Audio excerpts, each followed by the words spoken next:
Hello students. मैं doctor Sunit Meel, assistant professor geography, government college Sumerpur. जैसा कि अपन पिछले वीडियोज में देख चुके हैं कि अपन जयनारायण व्यास विश्वविद्यालय के बीए थर्ड ईयर के जो सिलेबस है और जो एग्जामिनेशन पैटर्न है उसके बारे में चर्चा कर रहे हैं। इसी कड़ी के अंदर अपन कंटिन्यूस बीए थर्ड ईयर का जो सेकंड पेपर है, इन्वायरमेंटल ज्योग्राफी, पर्यावरण भूगोल, उसके बारे में आज विस्तृत चर्चा करेंगे। तो ये जो स्क्रीन पर आपको दिखाई दे रहा है, जयनारायण व्यास विश्वविद्यालय के बीए बीएससी थर्ड ईयर का जो सेकंड पेपर है वो हमारा है पर्यावरण भूगोल, इन्वायरमेंटल ज्योग्राफी। स्टूडेंट्स, आपको पता है कि वर्तमान समय में जो विश्व में सबसे करंट मुद्दा है वो पर्यावरण। पर्यावरण के जो बिगड़ते हालात हैं दिनों दिन, उसको देखते हुए 2005 के अंदर सुप्रीम कोर्ट ने सभी यूनिवर्सिटीज के लिए इन्वायरमेंटल स्टडीज थी, वो उसका अध्ययन था वो अनिवार्य कर दिया। ज्योग्राफी के स्टूडेंट्स के लिए सबसे बड़ी फायदेमंद बात यह है कि वो एक ही पेपर से या एक ही अध्ययन से दो पेपर क्लियर कर सकते। एक इन्वायरमेंटल स्टडीज का पेपर उनके लिए कंपलसरी होता है और इन्वायरमेंटल ज्योग्राफी उनके लिए बीए थर्ड ईयर के सिलेबस में है। तो एक ही अध्ययन के द्वारा वो दो पेपर क्लियर कर सकते हैं, यानी आम के आम और गुठलियों के दाम। एक बार पढ़ाई करो और दो पेपर क्लियर करो। इसलिए स्टूडेंट्स, आप देख रहे हैं कि जैसे मैंने पहले भी बताया कि पर्यावरण इस टाइम पूरे विश्व के अंदर एक बहुत ही जलवंत मुद्दा है। पूरा विश्व आज चिंताग्रस्त है कि जिस प्रकार से पर्यावरण का डिग्रेडेशन हो रहा है, उसका उन्मूलन हो रहा है, उसके जो आने वाले प्रभाव हैं वर्तमान पीढ़ी भुगत रही है और आने वाली जो पीढ़ी हमारी, वो आने वाली पीढ़ी भी कुछ समय बाद में उसको भी इसके प्रभाव देखने को मिलेंगे। इस कारण इसका अध्ययन बहुत ही महत्वपूर्ण है।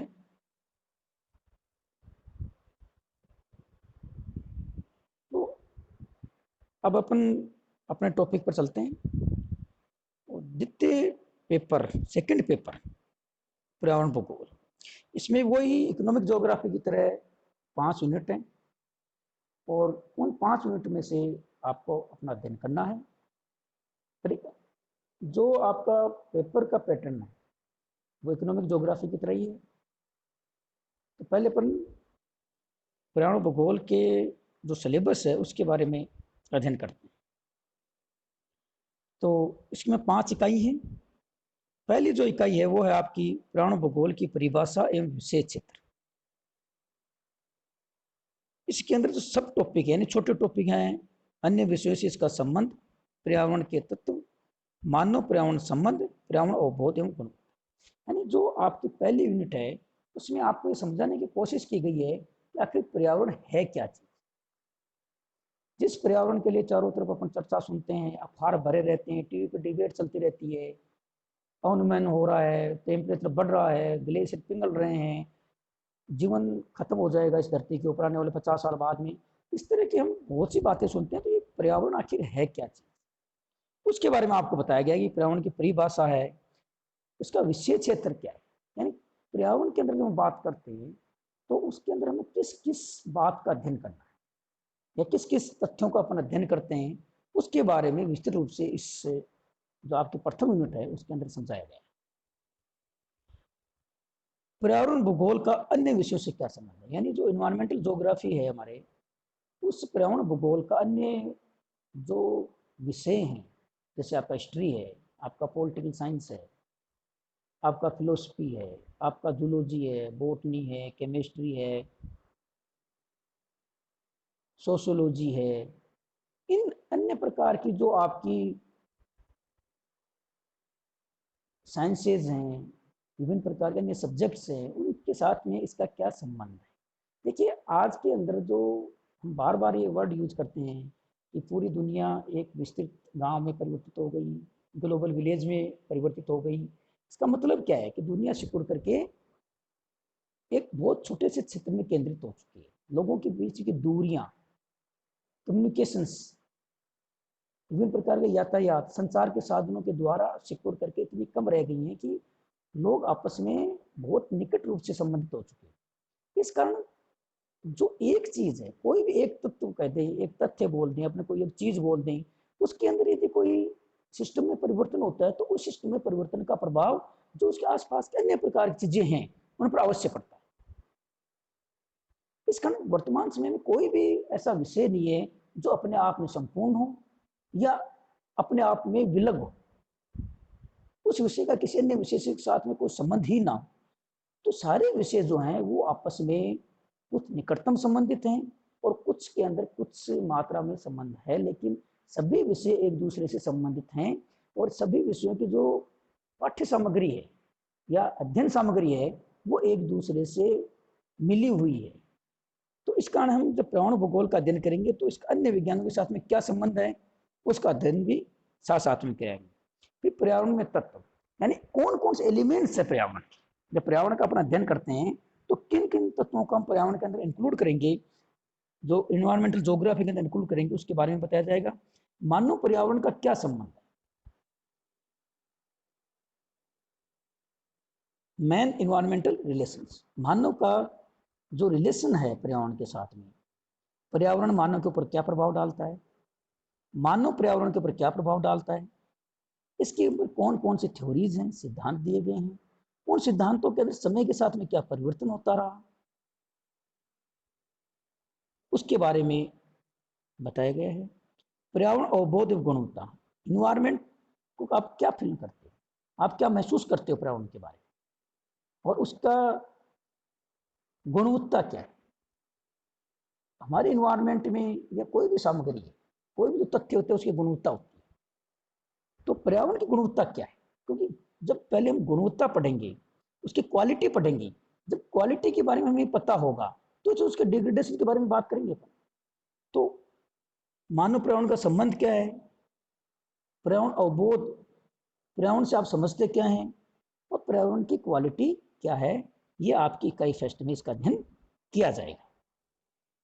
दो इकाई दो है वो पारिस्थितिकी, इकोलॉजी इसको कहते हैं।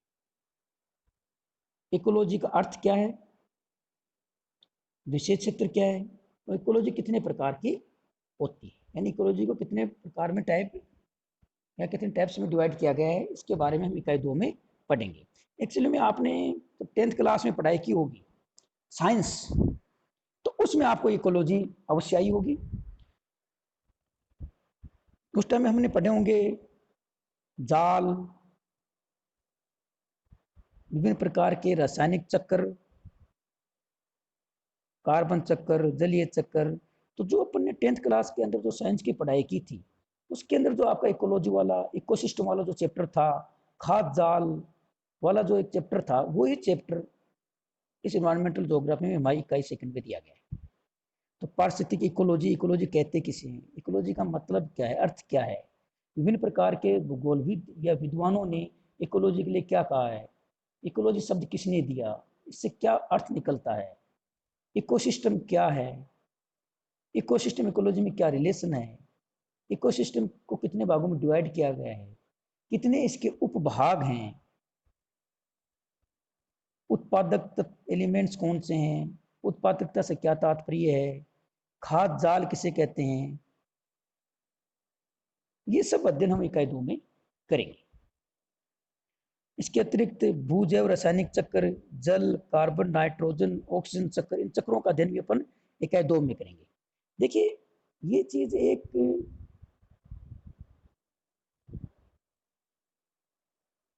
बहुत पहले से सर्वसिद्ध है, इस दुनिया के अंदर ऊर्जा जो है कभी नष्ट नहीं, या विभिन्न प्रकार के जो तत्व हैं वो तत्व एक रूप से दूसरे में परिवर्तित हो सकते हैं, उनमें चेंज हो सकता है, लेकिन स्थायी रूप से उनकी समाप्ति इस संसार से संभव नहीं। तो ये चक्र किस प्रकार से, एक जो तथ्य है या एक सामग्री है वो किस प्रकार से सामग्री एक तत्व से दूसरे तत्व में परिवर्तित होते होते दोबारा से घूम करके उसी प्रथम वाले तत्व में आकर के परिवर्तित हो जाती है। यानी एक तत्व है वो घूमते, उसके अंदर परिवर्तित होते होते, उसका मॉडिफिकेशन होते होते, किस प्रकार से चेंज होते होते वापस वो वहीं आकर के रुक जाता है जहां से उसकी शुरुआत हुई। इस प्रकार एक चक्कर का निर्माण हो जाता है। इस कारण इसके आगे चक्कर लगे, जब भूजैव रासायनिक चक्कर, जलीय चक्कर, कार्बन चक्कर, नाइट्रोजन चक्र, ऑक्सीजन चक्र, इन चक्रों का अध्ययन भी अपन इकाई 2 में करेंगे। इकाई 3 के अंदर पर्यावरण समस्या, जो वर्तमान समय में पर्यावरण के साथ घटनाएं घटित हो रही हैं, और उन घटनाओं घटित होने के कारण पर्यावरण के सामने एक बहुत बड़ी समस्या खड़ी हो चुकी है। उसका लगातार डिग्रेडेशन हो रहा है, उसका अनुमान हो रहा है लगातार, उसकी क्वालिटी में गिरावट हो रही है। तो इस क्वालिटी में गिरावट का कारण क्या है? कई कारण उसमें बताए गए हैं। सबसे बड़ा कारण तो हम जानते हैं कि पूरे संसार के अंदर, विशेष रूप से भारत या विकासशील देशों की जो जनसंख्या है वो लगातार बढ़ रही है। नगरीकरण, हर व्यक्ति गांव छोड़कर शहर में रहना चाहता है। औद्योगिकरण, बढ़ती हुई जनसंख्या के लिए आवश्यक उत्पादों की पूर्ति की लगातार औद्योगिकरण में वृद्धि हो रही है। जनसंख्या वृद्धि के साथ साथ परिवहन के साधन में वृद्धि हो रही है। इतनी बड़ी जनसंख्या का भरण पोषण करने के लिए, क्योंकि हम एक लिमिट से भी अधिक जो भूमि है उसको कृषि में परिवर्तित कर चुके हैं। वर्तमान समय में 33% एक मानक तय किया गया था, 33% जो भूमि है उसके ऊपर वन होने चाहिए, लेकिन बहुत कम देश ऐसे हैं जो इस मानक का प्रयोग कर रहे हैं। कारण क्या है? बढ़ती जनसंख्या। अब बढ़ती जनसंख्या के कारण लगातार हम वन भूमि को नष्ट करते करते उस भूमि को या तो बड़े बड़े महानगरों में काम परिवर्तित कर चुके हैं, या औद्योगिक क्षेत्रों में परिवर्तित कर चुके हैं, या उसको हमने कृषि के अंतर्गत शामिल कर लिया। लेकिन उसकी भी लिमिटेशन है। अब उस लिमिटेशन के बाद में यदि जनसंख्या बढ़ रही है और उसके लिए हमें संसाधनों की आवश्यकता है, कृषि पदार्थों की आवश्यकता है, तो उनकी पूर्ति कहाँ से करेंगे? जो बची हुई हमारी जो भूमि है, जो हमारे पास वर्तमान में कृषि भूमि है, उसी के अंतर्गत हम कीटनाशकों का प्रयोग करके या अन्य प्रकार के कीटनाशकों का प्रयोग करके ज्यादा से ज्यादा फसल उत्पादन की कोशिश कर रहे हैं। तो ये जो कीटनाशक हैं, ये अल्प समय के लिए तो हमारे लिए फायदेमंद हैं, लेकिन यदि लंबे समय से एक विस्तृत दृष्टिकोण से दिन के ऊपर सोचा जाए, तो ये कीटनाशक हमारी इस भूमि में, हमारे इस पर्यावरण में, हमारे इस वायुमंडल में, जल में, थल में इकट्ठे होकर के हमारे लिए ही एक समस्या बन रहे हैं। क्योंकि ये जो कीटनाशक हैं, पिड़कनाशी हैं, ये हमारी खाद्य श्रृंखला का एक हिस्सा बन चुके हैं। और खाद्य श्रृंखला का एक हिस्सा बनने के बाद में ये लगातार हमारे शरीर में इकट्ठे हो रहे हैं, क्योंकि इनको प्रकृति में नष्ट नहीं हो रहे।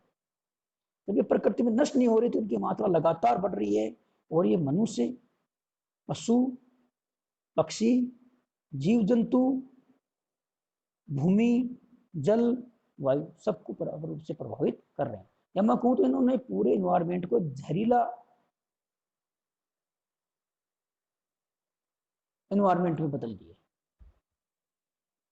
तो इसके कारण, युद्ध के कारण, युद्धों के कारण भी आपने देखा होगा कि युद्ध के समय जो विभिन्न प्रकार के बम विस्फोट किए जाते हैं, उनसे जो गैसेज निकलती हैं युद्ध के अंदर। आपको यदि अमेरिका इराक युद्ध याद हो, आपको तो याद नहीं होगा, लेकिन सामान्यतः यदि आपने कभी यूट्यूब चैनल से, टीवी पर कभी देखा हो, तो अमेरिका इराक युद्ध के समय सद्दाम हुसैन ने पूरे खाड़ी क्षेत्र के अंतर्गत जो समुद्री क्षेत्र था उसके अंदर तेल बहा दिया। इससे हजारों जीव और कई सौ लाखों जो वर्ग किलोमीटर का क्षेत्र है वो पूरी तरह से समुद्री जीव नष्ट हो गया। तो इस प्रकार से युद्धों के कारण भी पर्यावरण के ऊपर बहुत बुरा प्रभाव पड़ता है।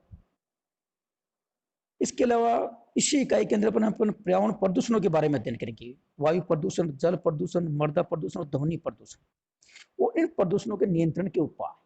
देखो, प्रदूषणों के विषय में आपको बहुत ज्यादा बताने की आवश्यकता नहीं है। हालांकि हम जब इन्वायरमेंटल ज्योग्राफी का विस्तृत अध्ययन करेंगे तो प्रदूषण के बारे में चर्चा करेंगे, लेकिन प्रदूषण के बारे में आप बहुत पहले से जानते हैं। यदि हम आज 6th क्लास से लेकर के 12th क्लास तक की कोई भी किताब उठा करके देखें, आप बायोलॉजी उठा के देख लो, चाहे केमिस्ट्री उठा के देख लो, चाहे साइंस की जो 10th 9th 10th लेवल किताब उठा के देख लो, 6ठी से लेकर के 12th क्लास तक मेरे हिसाब से ऐसा कोई भी विषय नहीं है या ऐसा कोई फील्ड नहीं है जिसके अंदर पर्यावरण से संबंधित प्रदूषण के बारे में चर्चा नहीं की। तो जो पर्यावरण प्रदूषण होते हैं उनके बारे में आप अच्छी तरीके से विज्ञ है। चौथी जो इकाई वो पर्यावरण संकट, पर्यावरण की समस्याएं। तीसरी इकाई हमने सब पढ़ा पर्यावरण के सामने समस्याएं। चौथी में समस्याओं का नाम जो पर्यावरण पर संकट आ गया उस संकट के बारे में बात कर रहे हैं। पर्यावरण के सामने तो आपने समस्याएं पैदा कर दी, लेकिन इन पर्यावरण के अंदर यदि समस्या आई है तो उस संकट का भुगतान किसको करना पड़ेगा? हमको करना, हमारी प्रकृति को करना पड़ेगा, हमारी भूमि को करना पड़ेगा। तो इस पर्यावरण के अंदर जो समस्या है उसके कारण जो ओजोन है या ओजोन डिप्लेशन है, हरित गृह प्रभाव है, ग्रीन हाउस इफेक्ट जिसको अपन बोलते हैं, अल निनो, ग्लोबल वार्मिंग, एसिड रेन, किसी स्थान पर बाढ़ आ रही है तो दुनिया का कोई हिस्सा है जो बिल्कुल सूखा है, कहीं ज्वालामुखी स्फोट हो रहे हैं तो कहीं भूकंप आ रहे हैं, भूस्खलन हो रहा है, बड़े बड़े बांध ढह रहे हैं और अन्य प्रकार के ऊर्जा जो संकट आ रहे हैं, इसके बारे में हम लोग इकाई 4 में अध्ययन करेंगे। यानी जो इन्वायरमेंट डिग्रेडेशन हो रहा है, जो पर्यावरण अनुमन हो रहा है, उस अनुमन के कारण कौन कौन सी समस्या हमारे सामने पैदा हो रही है उसका अध्ययन हम चौथी इकाई में करेंगे और 5वीं इकाई में इसके प्रबंध के बारे में बात करेंगे। पर्यावरण का प्रबंध किस प्रकार से किया जा सकता है, क्या क्या इसके लिए उपाय किए जाने चाहिए, सरकारों का क्या रोल है इसके कंट्रोल करने में, सामान्य जन का क्या है, एनजीओ का क्या रोल इसको कंट्रोल करने में है, स्टूडेंट्स का क्या रोल है, सबके अपने अपनी हिस्सेदारी है पर्यावरण को सुधारने। तो इसका अध्ययन हम करेंगे इकाई 5 के अंदर।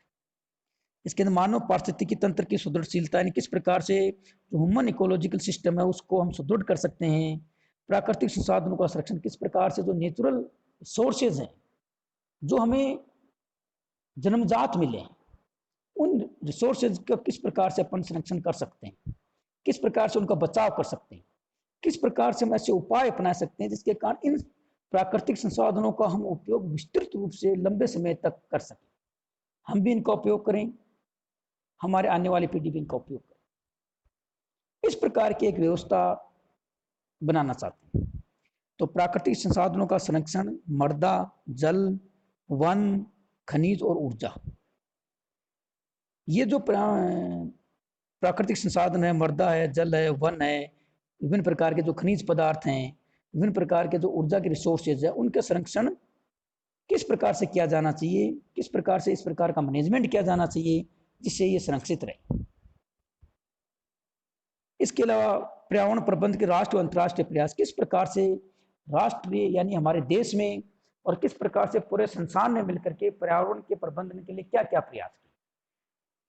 इसके अंतर्गत हम क्या जो मुख्यतः जो भूमिका है संयुक्त राष्ट्र संघ ने क्या भूमिका निभाई है, कौन कौन से अंग है संयुक्त राष्ट्र संघ के हैं जो पर्यावरण प्रबंधन के लिए कार्य कर रहे हैं, पर्यावरण को बचाने के लिए कार्य कर रहे हैं। विभिन्न प्रकार के जो देशों ने मिलकर के कई प्रकार के सम्मेलन पर्यावरण को बचाने के लिए किए हैं। क्योटो प्रोटोकॉल जिसको बोल दीजिए, स्टॉकहोम सम्मेलन की हम चर्चा करेंगे, मॉन्ट्रियल समझौते की हम बात करेंगे।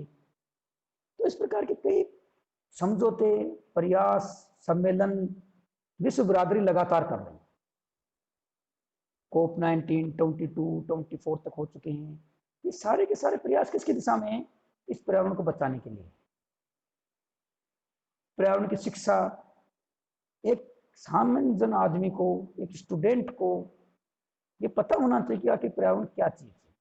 सरकारें लगातार, विभिन्न प्रकार के एनजीओ लगातार इस प्रकार की कोशिश करते रहते हैं कि स्टूडेंट्स जो हैं, ये जो स्टूडेंट हैं कल इस देश के नागरिक हैं बनेंगे, तो इन लोगों को, स्टूडेंट्स को पता होना चाहिए कि आखिर पर्यावरण है क्या।